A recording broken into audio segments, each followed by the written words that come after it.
Welcome back to my channel trend recipes by Khyati Mehta.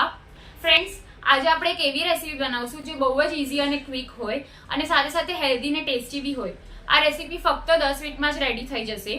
સવારે તમે breakfast માટે પણ આ રેસીપી બનાવી શકો છો ને સાંજના તમને હલકી ફુલકી ભૂખ લાગી હોય અને થોડુંક ચટપટું ખાવાનું મન થાય અને સાથે સાથે ડિનર હળવું બી રાખવું હોય તો આ રેસીપી તમે ડિનરમાં પણ બનાવી શકો છો.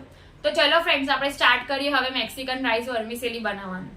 જો તમને મારી આજની બતાવેલી રેસીપી ગમે તો મારી ચેનલને સબસ્ક્રાઈબ જરૂરથી કરજો અને સાથે સાથે બેલ આઇકન પર પણ ક્લિક કરજો. ફ્રેન્ડ્સ, વર્મિસેલીને રોસ્ટ કરવા માટે સૌથી પહેલાં આપણે એક કઢાઈમાં ઘી લઈશું. ઘીને ગરમ થવા દઈશું. ઘી ગરમ થઈ ગયું છે. હવે મેં અહીંયા રાઈસ વર્મિસેલી લીધી છે, તમે જોઈ શકો છો.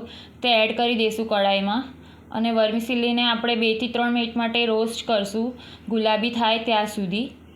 આપણે ઘઉંની વર્મિસેલી તો વાપરતા જ હોઈએ છીએ, પણ આજે મને થોડીક રેસીપી અલગ કરવી હતી એટલા માટે મેં રાઈસની વર્મિસેલી લીધી છે.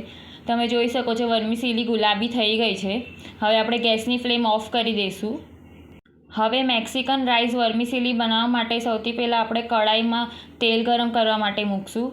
તેલ ગરમ થઈ ગયું છે. હવે આપણે સ્વીટકોર્ન લઈશું.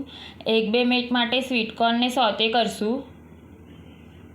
આપણે સ્વીટકોર્ન થોડાક ક્રન્ચી રાખવાના છે, બહુ ઓવરકુક નથી કરવાના.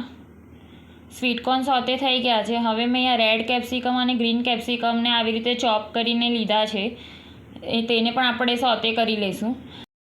વેજીટેબલ્સ તમે તમારા ચોઈસના કોઈ પણ લઈ શકો છો. વેજીટેબલ્સ સોતે થઈ જવા આવ્યા છે. હવે આપણે સ્વાદ પ્રમાણે મીઠું લઈશું, મિક્સ કરી લઈશું. ફ્રેન્ડ્સ, આ મેક્સિકન સ્ટાઇલની રાઈસ વર્મિસેલી બહુ જ હેલ્ધી અને ટેસ્ટી છે, તમે જરૂરથી ટ્રાય કરજો. હવે વારાફરતી બધા મસાલા લઈ લઈએ. સૌથી પહેલાં મેક્સિકન મસાલો, oregano, mix herbs, chilli flakes, salsa sauce, બધું પ્રોપરલી મિક્સ કરી લઈએ. મેં અહીંયા રેડી સાલ્સા સોસ લીધો છે. તમને જો ઘરે પ્રિપેર કરવો હોય તો તેની રેસીપીની લિંક તમને મારા ડિસ્ક્રિપ્શન બોક્સમાં મળી જશે. હવે આપણે જે રાઈસ વર્મિસેલી રોસ્ટ કરી લીધી હતી તે કઢાઈમાં એડ કરી લઈએ. પ્રોપરલી બધું મિક્સ કરી લઈએ. ફ્રેન્ડ્સ, જ્યારે ઘરે ગેસ્ટ આવ્યા હોય ત્યારે તમે આ રેસીપી બનાવી શકો છો. એકદમ જ ઇઝી અને ક્વિક છે. હવે આપણે જરૂરિયાત પ્રમાણે થોડુંક પાણી એડ કરીને વર્મિસેલીને કૂક કરશું. થોડું કરીને પાણી એડ કરતા જશું અને 2-3 વાર આવી રીતે કૂક કરતા જશું અને કઢાઈને લીડથી કવર કરી દઈશું. ફ્રેન્ડ્સ, મેં વેજીટેબલ પ્રમાણે તો મીઠું લીધું હતું, પણ રાઈસ વર્મિસેલી એડ કર્યા પછી હું મીઠું નાખવાનું ભૂલી ગઈ છું. તો હવે આપણે કઢાઈની લીડ કાઢી લઈશું અને પ્રોપરલી મિક્સ કરીને સ્વાદ પ્રમાણે મીઠું લઈ લઈએ. ફરીથી મિક્સ કરી લઈશું પ્રોપરલી.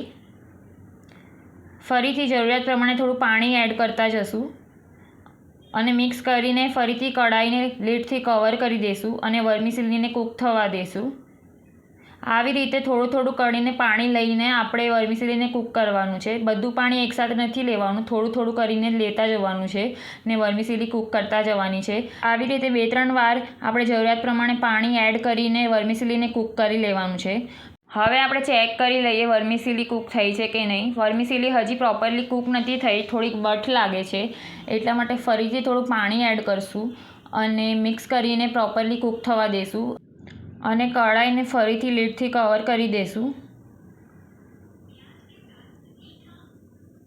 ફ્રેન્ડ્સ, હવે આપણે ચેક કરી લઈએ ફરીથી. ફ્રેન્ડ્સ, તમે જોઈ શકો છો વર્મિસેલી આપણી કૂક થઈ ગઈ છે. વર્મિસેલીને કૂક કરવા માટે ટોટલ આપણે 1.5 થી 2 કપ જેટલું પાણી યુઝ કર્યું છે. હવે વર્મિસેલી આપણી બનીને રેડી છે, તો એને પ્રોપરલી મિક્સ કરી લઈશું.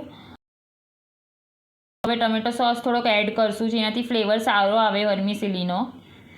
પ્રોપરલી મિક્સ કરી લઈશું. તમે જોઈ શકો છો વર્મિસેલી આપણી એકદમ જ પ્રોપરલી કૂક થઈને રેડી થઈ ગઈ છે. હવે આપણે મેક્સિકન રાઈસ વર્મિસેલીને કોથમરીથી ગાર્નિશ કરીને સર્વ કરી લઈએ.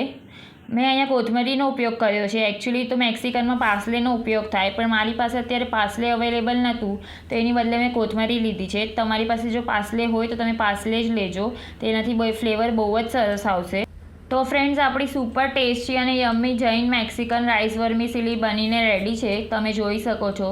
જો તમને મારી આજની બતાવેલી આ રેસીપી ગમે તો મારી ચેનલને જરૂરથી સબસ્ક્રાઈબ કરજો અને સાથે સાથે બેલ આઇકન પર પણ ક્લિક કરજો. Thank you so much for watching my video.